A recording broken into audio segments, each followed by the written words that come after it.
dan hasilnya juga pasti tidak bagus. Banyak yang bilang, Bapak Ibu sekalian, reformasi itu akan berhasil, ya, reformasi birokrasi itu akan berhasil lulus. Satu diantaranya diawali dari reformasi pengelolaan data. Jadi banyak negara yang sudah berhasil birokrasinya itu berawal dilakukan melalui reformasi di bidang pengelolaan data. Jadi niat daripada pemerintah Kota Batu merupakan langkah yang sangat tepat menurut saya, karena best practice sangat banyak, ya, seperti banyak negara yang sudah berhasil melakukan reformasi di bidang pengelolaan data, maka reformasi birokrasinya berjalan dengan baik. Bapak Ibu sekalian, yang kedua, pertemuan ini saya berharap juga bukan pertemuan yang terakhir dengan Bapak Ibu sekalian, karena tadi seperti Pak Kaban sampaikan, saya sudah mendharma baktikan saya menjadi media suara di Provinsi Jatim. Oleh karena itu, saya akan punya waktu banyak, ya, untuk diskusi dengan Bapak Ibu sekalian, karena apa yang akan saya sampaikan tentu saja masih bersifat umum, belum berteknis, gitu ya. Harapan saya nanti setelah diskusi ini ada diskusi teknis bagaimana mewujudkan mimpi satu data di Kota Batu. Bapak sekalian, ada 3 tahapan atau hal yang ingin saya sampaikan dalam kesempatan yang baik ini. Yang pertama, sebagai pengantar, saya akan menyampaikan terkait dengan tantangan dan permasalahan data.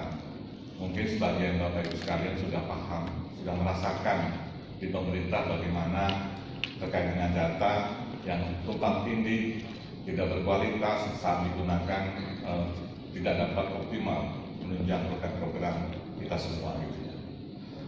Yang kedua, nanti lebih pada bagaimana strateginya dari masalah yang itu, strategi pengelolaannya seperti apa. Kalau bicara strategi, Bapak Ibu sekalian, ada 3 hal nanti yang akan saya sampaikan. Pertama, mengenai proses bisnisnya atau tata kelolanya. Kedua, menyangkut infrastrukturnya yang harus disiapkan. Dan ketiga, menyangkut SDM-nya. Jadi ada proses bisnis, ada infrastrukturnya, ada people-nya. Nah, people-nya SDM itu kita. Ya, jadi 3 unsur itu yang harus dipenuhi untuk bagaimana bisa melakukan pengelolaan data dengan baik. Sekali lagi, nanti kita akan berfokus kepada bisnis proses, kemudian infrastruktur pendukungnya harus kita siapkan, dan SDM, ya, aparatur atau ASN seperti apa kualifikasinya harus kita siapkan agar pengelolaan data itu bisa komprehensif seperti yang diharapkan oleh Pak PJ Wali Kota tadi di sambutannya. Kemudian berikutnya juga nanti akan saya sampaikan bagaimana Bapak Ibu sekalian dituntut untuk pemanfaatannya. Jadi pemanfaatannya setelah data itu dikumpulkan, pemanfaatan dalam proses perencanaan pembangunan seperti apa.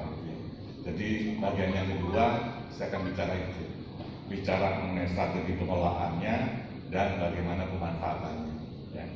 Terus yang ketiga ini sedikit menambahkan informasi karena Pak Kaban pernah diskusi singkat dengan saya menyampaikan bahwa di Batu ini ada anomali data, kurang lebih bahasanya begitu ya, antara pengangguran dan kemiskinan. Ya. Kenapa kemiskinannya rendah, ya, tapi penganggurannya tinggi gitu. Bapak Ibu sekalian saya hormati, kalau ditanya kalau kita nganggur nggak miskin seneng nggak? Seneng ya, mau nganggur tapi nggak miskin kok seneng gitu ya. Nah, tapi orang selalu berbicara kalau pengangguran itu ya miskin gitu. Ya, tapi bagi Batu ini suatu yang istimewa menurut saya. Ada pengangguran tapi tidak miskin. Berarti apa?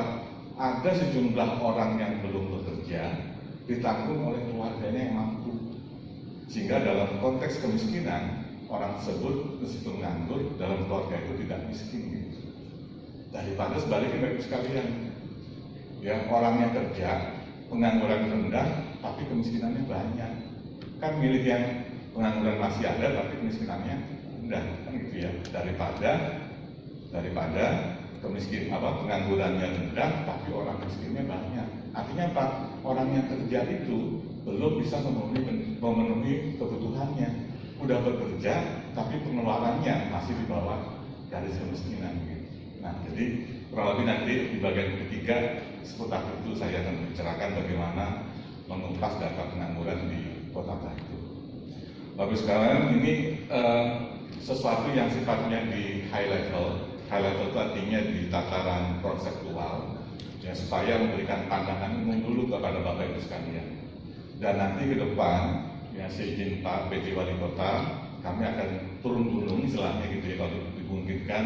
Kami dibantu oleh Kepala BPS Kota Batu.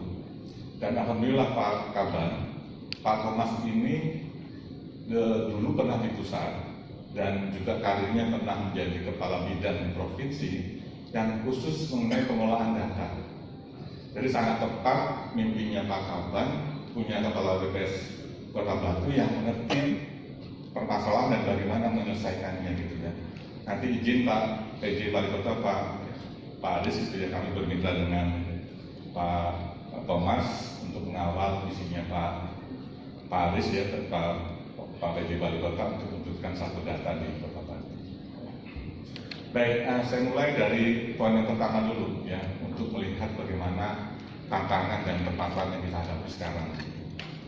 Bapak Ibu sekalian, saat ini kita dihadapkan pada satu ekosistem data yang berbeda. Kemajuan teknologi itu membuat ya data itu semakin menjamur, bertumbuh dengan cepat. Dalam istilah statistik yang disebut dengan data revolusi. Artinya perkembangan data, pembangkitan data yang disebabkan oleh kemajuan teknologi. Apa contohnya Bapak sekalian? Kita melakukan transaksi melalui platform, ya, melalui mohon maaf saya sebut merek gitu ya, dengan Gojek, dengan Grab, atau ibu belanja di Shopee dan sebagainya itu. Semua transaksi itu merupakan data. Ya, kemudian juga kita melakukan mobilitas seperti Bapak Ibu dari Kota Batu sampai ke Kota Surabaya di BPSDM ini, itu pergerakan Bapak Ibu sekalian ke sini juga merupakan data. Jadi data itu ada yang disebabkan kita memang rencanakan dibuat datanya, ada yang memang sekarang ini dibangun karena kemajuan teknologi. Bapak Ibu sekalian, perlu saya informasikan bahwa Telkomsel sekarang, saya sebut produk, maaf ya, sekarang core bisnisnya dia tentang data. Kenapa Bapak Ibu sekalian? Karena semua pelanggan, ya, kita semua ini menggunakan nomor Telkomsel itu, maka dia akan memiliki big data. Big data yang itu menjadi core bisnisnya di Telkomsel. Merubah dia karena melihat keadaannya sekarang. Bahkan di dunia ini banyak satu entitas, satu perusahaan yang sengaja membuat ya, platformnya menghasilkan data. Sebut saja misalkan ada satu platform, Bapak Ibu sekalian bisa download nanti di satu aplikasi. Ya. Jadi Bapak Ibu diberi kesempatan untuk mengupload struktur belanjanya, ya, pada aplikasi yang dibuat. Ya, itu semakin Bapak Ibu mengupload di aplikasi struktur belanjanya, nanti dapat reward, ya, ke rekeningnya diberikan imbalan. Semakin banyak uploadnya, semakin dapat rupiah semakin banyak.